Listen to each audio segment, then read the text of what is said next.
Eagle Institute.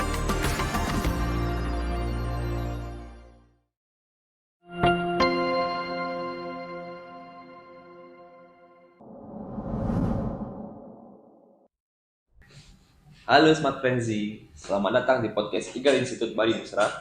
Jadi pada kesempatan kali ini saya Kayan dari tim ROBM Bali Nusra akan menjadi host pada podcast kali ini yang bertema Wonderful Life at Subcluster.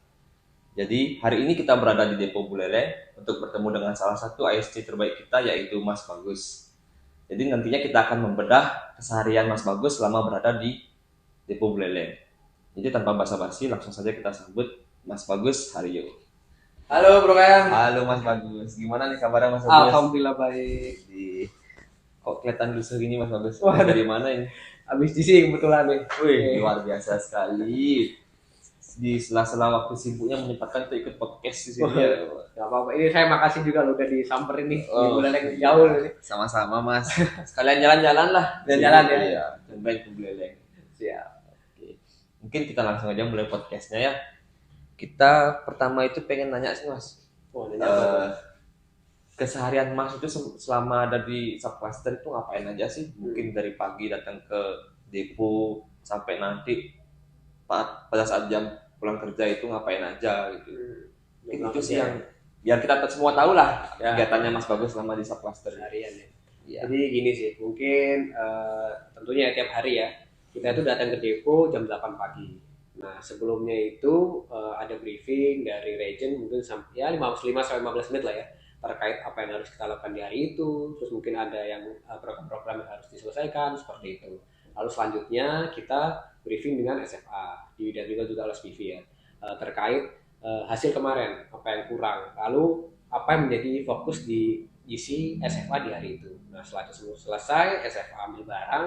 Habis itu kita teman-teman SC ya itu briefing dengan SPV dan juga SGL terkait mungkin ya apalah yang kondisi di subcluster itu yang lagi genting itu apa yang mau dikerjakan.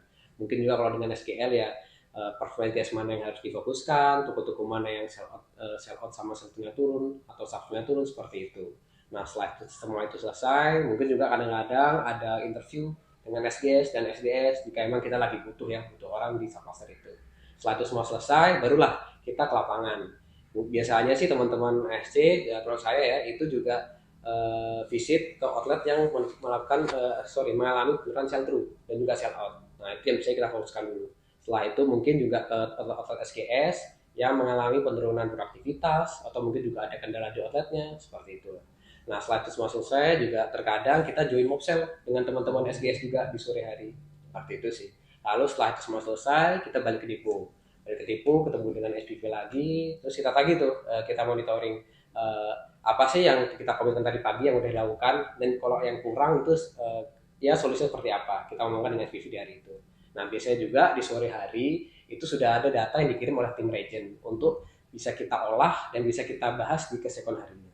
Tentunya di sela-sela kesibukan di hari itu ya kita juga harus monitoring tim mungkin baik 3 jam, tapi kan juga kita dibantu SQL sama SDL ya, jadi ya memudahkan lah itu untuk dikasih IC seperti itu sih. Banyak banget pemaparannya ya. Ternyata kegiatan di subcluster itu banyak ya. Ya lumayan lah. Luar biasa. Itu juga kadang-kadang kan kita juga dealing dengan sekolah ya, event, tapi itu kan event dual ya, kita juga sempatkan waktu lah biar teman-teman SDS juga nggak hanya kayak kelilingan juga outdoor, tapi juga kita punya acara yang bisa kita nambah sabsuan di daerah tersebut seperti itu sih. Ternyata kegiatannya banyak banget. Ya, tapi biarpun banyak kegiatan juga Mas Bagus tetap kelihatan semangat. Ya harus semangat lah kalau itu. Kalau kita dilihatnya nggak semangat nanti tim gimana tuh? Oh, benar juga sih. Ya. Oke deh. Oke, mungkin kita lanjut ke pertanyaan selanjutnya aja Mas ya untuk mempersingkat waktu juga. Boleh boleh. Jadi Mas kan sebagai ISC di sini kan, ya otomatis bisa dibilang sebagai pemimpin lah Ya, di depo benar. ini. Dan yang seperti kita tahu kan di dunia kerja itu pasti ada aja lah, misal Masnya itu harus memberitahu kepada orang yang lebih tua gitu loh, Ya. karena ya bekerja dengan orang yang lebih tua lah gitu, Ya, benar. gampangnya dibilang. Gimana sih cara Mas tuh menanggapi hal tersebut gitu loh? Gimana cara Mas ngomong itu supaya mau didengarin oleh orang yang lebih tua tanpa mengurangi rasa hormat Masnya kepada orang yang lebih tua? Ya, benar-benar. Itu kan ya kalau bisa dibilang itu di dunia kerja kita sering ketemu sama orang tua kan, masa kita suruh-suruh ya. Ya itu sih yang saya penasaran dengan cara Mas memimpin. Oh iya, pertanyaan bagus tuh. Itu yang juga saya rasain sih pas pertama kali jadi ASC ya. Apalagi kan saya juga lulusan MDP ya tahun 2020, di mana saya juga baru lulus terus masuk ke Smartfren. Tentu yang saya rasakan pertama kali saat di tim cluster ya pasti ada juga rasa sungkan. Cuman kan kita juga udah dikasih kepercayaan ya oleh perusahaan buat ibaratnya apa ya, memimpin di subcluster ini. Jadi ya dari tanggung jawab itu saya juga menimbulkan rasa percaya diri saya agar bisa memimpin orang-orang di tim cluster seperti itu. Nah memang kadang-kadang juga kita kan dianggap sebagai orang baru lah ya, jadi agak mungkin kadang-kadang nggak didengerin. Nah itulah seninya ya, gimana kita bisa agar tetap menghormati orang yang lebih tua, orang yang lebih pengalaman di daerah sini, tapi juga kita target kita, arahan kita juga dilakukan kan seperti itu. Nah caranya mungkin bisa seperti ini. Saya juga diarahkan oleh RH saya agar lead by example tuh. Nah, mungkin kita juga bisa menunjukkan ke mereka itu gimana cara kita di link ke outlet agar bisa closing, terus mungkin kita juga bisa tandem dengan mereka. Jadi kita juga tunjukkanlah kapabilitas kita sebagai pemimpin itu gimana. Bahwa seperti ini loh caranya untuk di link dengan outlet, seperti ini loh caranya untuk mengatasi masalah seperti ini. Nah, seperti itu sih.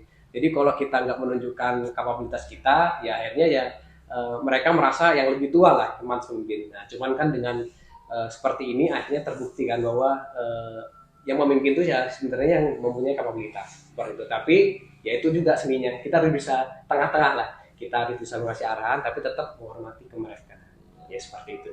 Intinya mungkin saling menghormati aja dan profesional lah ya. Ya benar, jadi kita harus kolaborasi lah intinya.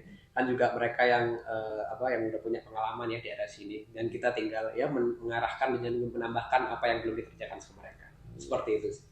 Oke deh, ya nggak usah buang-buang waktu lah, kita lanjut ke pertanyaan selanjutnya. Oke. Jadi selama bekerjanya Mas, Ya. pastinya kan ada rasa jenuh, Pasti. bosen gitu kan. Pasti. Ya jujur aja saya juga pasti sering kayak gitu. Ya. Cuman gimana sih cara Mas nanggepin rasa jenuh dan bosan itu selama bekerja di sini? Oke. Yang pertama ya, yang perlu kita ketahui kan juga kita udah punya pembekalan di MDP itu manajemen waktu tuh, itu yang penting. Jadi kita harus tahu tuh kapan kita ya udah mulai stressful lah ibaratnya, kita harus wajib tuh buat istirahat bentar lah, bentar 5 menit, 10 menit. Ya kalau yang mau ngerokok silakan rokok ya, atau yang mau minum silakan minum, mau makan bentar, itu wajib tuh. Ya seenggaknya untuk merefresh lagi lah, biar kita bisa lebih baik lagi performanya buat kerja selanjutnya.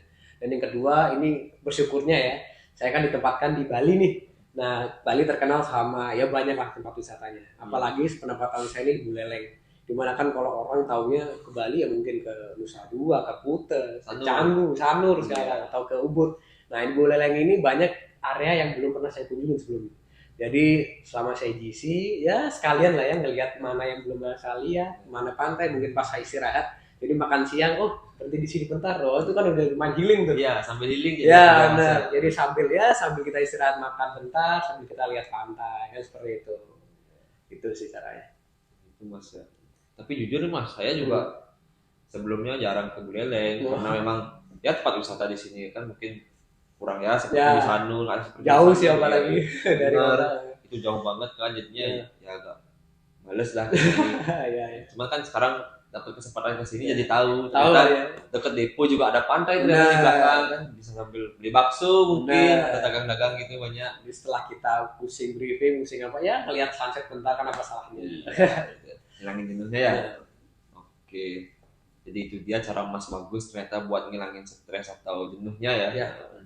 Mungkin next kita lanjut Mas ke pertanyaan selanjutnya. Dengar-dengar nih Mas, Mas tuh ternyata punya banyak prestasi nih di Buleleng ya. Prestasi apa tuh? Nah itu yang pengen kita tanyakan sekarang. Kebetulan saya juga penasaran.